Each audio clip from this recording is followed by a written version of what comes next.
So everybody has given me their data, and we have posted up on the wall for everyone to see, and we have some that's going around for everybody to review. Our data includes our performance matters from data from the Power School, which has EOG scores, check-in scores, iReady scores. What else we got here, Mr. Whitaker? Do you see anything else? I see EOG. Yeah, and EOG and EOC. I am going to share my screen and give you guys an idea of virtually an idea of the data that we have. Everybody should be able to see this data. I'm blowing it up here. This is our new data from the 2021 EOG math. I have for each grade level in middle school. And then I have the reading for each grade level in middle school. And I also have our performance matter for 1920 school year and to compare it to our 2021. Looking at this data, can I see the agenda? What do you guys see? What data, we know what data is being used, but what do you see? I'd like to know. I want you to look at this data, and I want you to tell me what you're thinking and record in our notes kind of what we see. You can bring the notes over here.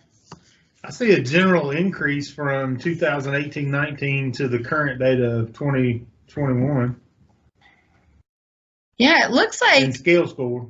It looks like the kids have all went up about 100 points between the 2 years.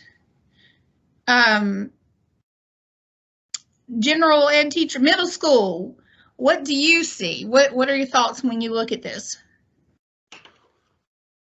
Yeah, overall improvement. It's encouraging. I think a little more effort and seriousness on the part of the students when they're taking the test, which of course helps. I also see that, there's no red scores as far as that goes, when it's color coded. But I still don't see the proficiency that we're looking for.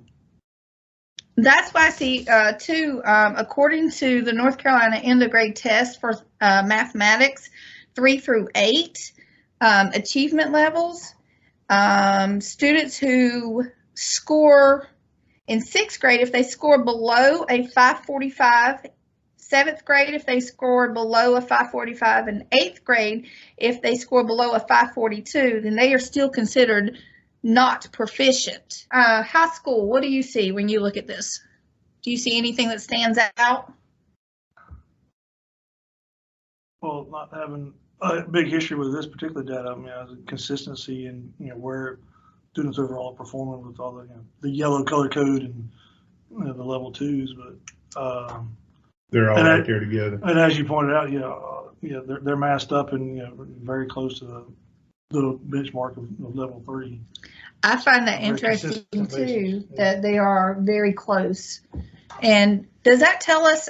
So I would like to pull up the performance matters that we have for the, well, we have it up here on the wall, but I'd like for the ones online to be able to see it too, that we have for prior years. Look and see if we see any trends. I want you to be thinking about, what does this mean for our school? What do we know about our kids?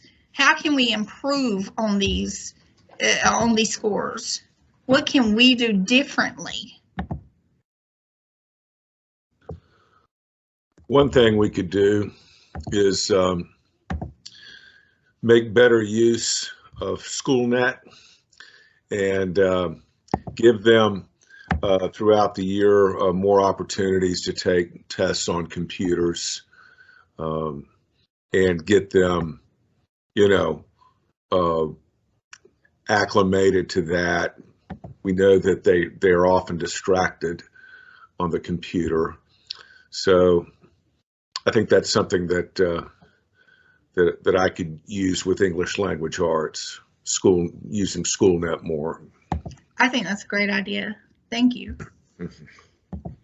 And, you know, we could also, just thinking of kind of the things that we do, we could also look at maybe using our iReady more, having them complete more assessments, more for iReady. MTSS coordinator, isn't there some kind of assessment in iReady that can be done more than just the required benchmarks? Is there any other assessments? I thought you had said once there was other assessments that were available on iReady that can be done more frequently. Yes, there is an assessment that you can do each month. They recommend only once a month. In months that you're not doing the big beginning of the year assessment, the middle of the year assessment, or the end of the year assessment in iReady, you can do it once a month. It's called a growth monitoring check-in.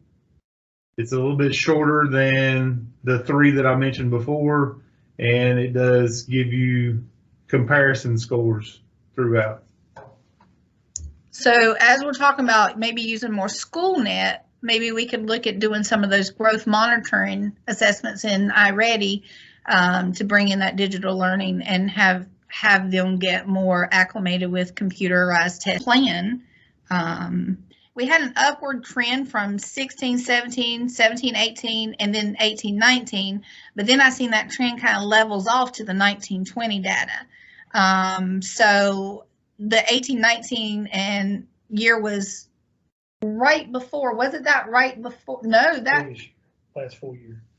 Yeah, that was our last full year, and then we jump up to the 2021 that was a lot of remote learning between the two, and we didn't see much of a decline in most scores,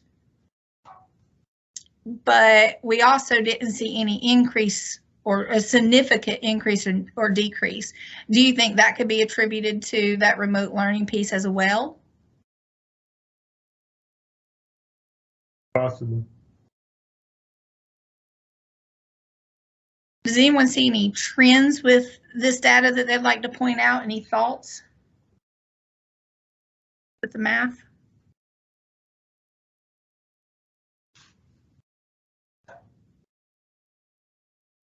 High school, what do you think? Well, the biggest thing that jumps out from what you got on the screen and what's on the wall is the distinct difference between math and ELA. That math is much lower, which, being familiar with students we have here, not shocked, not surprising. But as well, there's a lot more room for improvement.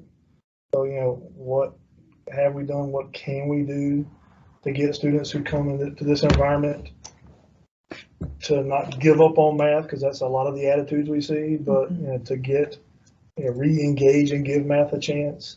Because especially, it's 10 to 40% lower than ELA scores in some cases, and a lot of them are quite frankly dismal. Yeah. And it wouldn't take much to get a score higher than a lot of the things we're seeing here. I do see on the screen some bumps up to yellow, but a lot of red stuff. Yeah, I definitely agree with you there. I wonder if our vertical alignment in our Common Core has anything to do with it. When we're using that iReady data, the iReady assessments that you were talking about, MTSS, do you think that we could choose certain standards for those assessments, or can we see what standards they're being assessed on so that we can look at what standards they're struggling most with? Just thinking. I'm sure there's a way in order for us to do, we could go in and possibly control what standards are on the assessments at various times. The check-ins, I'm not so sure about. I think that's just a standard it gets harder as you progress, or it gets easier as you progress, depending upon your answer from the previous question is what next question you get, so that they can determine a level of grade placement where the child currently is. Once we get that level of grade placement, I know in the past I've used Bergantz to see what students know. I know they have a multitude of different assessments that can be used.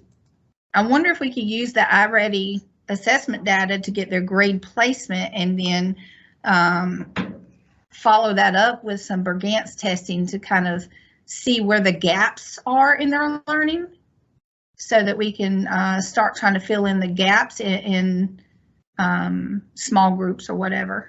I mean, in iReady, they give you the next steps for instruction as far as where their deficiencies are located.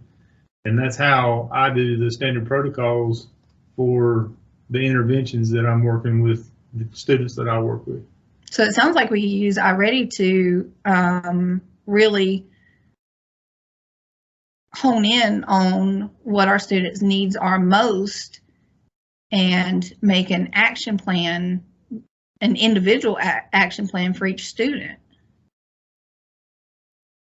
There are action plans written in ECATs based upon that I put into ECATs for them. So it's there. Do you think that before our next meeting, we could review and discuss some of these and bring a big idea of those plans to our next meeting to see if they can be helpful in determining how to move forward? Sure. Okay, can you put that down on our next steps or our bring tos down at the bottom of the notes? To bring action step? Yeah. What was that? Discuss. Mr. Whitaker's going to kind of give us an overview of some of their plans, our student plans that are in ECATs, that we can bring a big idea with us to our next meeting to discuss and see how we can work with those plans and work it into our action plan and for addressing our student deficiencies and student needs. And so we can use this iReady to understand what our kids know. What they know and where we need to proceed. Perfect. And that's kind of where we're at on our analyzing our data, is we want to know what they know. So does everyone have access to those iReady plans? If you've got access to ECATs, yes, you should have them. Okay, well, as long as you teach that child. In middle school, the window opens Monday, I believe, for the next diagnostic. For the middle of the year? Yes. Okay. And that window is, I think it's a 2-week window. Once we get those middle of the year assessments too, with the beginning of the year assessment and that one progress monitoring check-in that we've completed, it should give us some percentages on how the child is progressing. iReady does that for us, and it gives us also projected scores and things of that nature for each individual child as well. Okay, great. Once we get 3 data points in. When we get the results from that, we'll bring that to the meeting that follows the release of those results, and then we can really start narrowing down some of the learning gaps and coming up with a strategy to fill in some of these learning gaps. So that leads us into our next step on our agenda is, do we need more data? And I think we just discussed that. We're going to look at more iReady data. Like, do we need anything so far based off our data?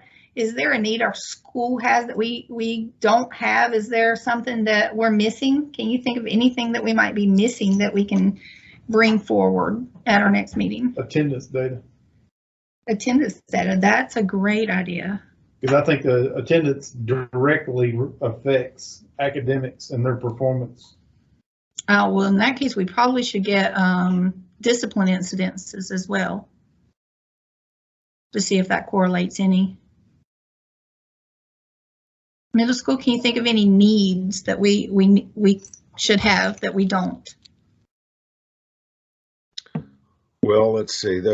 Mr. Whitaker, you had a good point with attendance, and the discipline part. Off the top of my head, I'm not sure what to add to that. Can't think of anything specifically missing, but for everybody's case, to use data, move forward, make use of data. We've got this and that, but some kind of concise report tracking things allow, I guess, more or all teachers to follow the data. So probably like graphs and charts.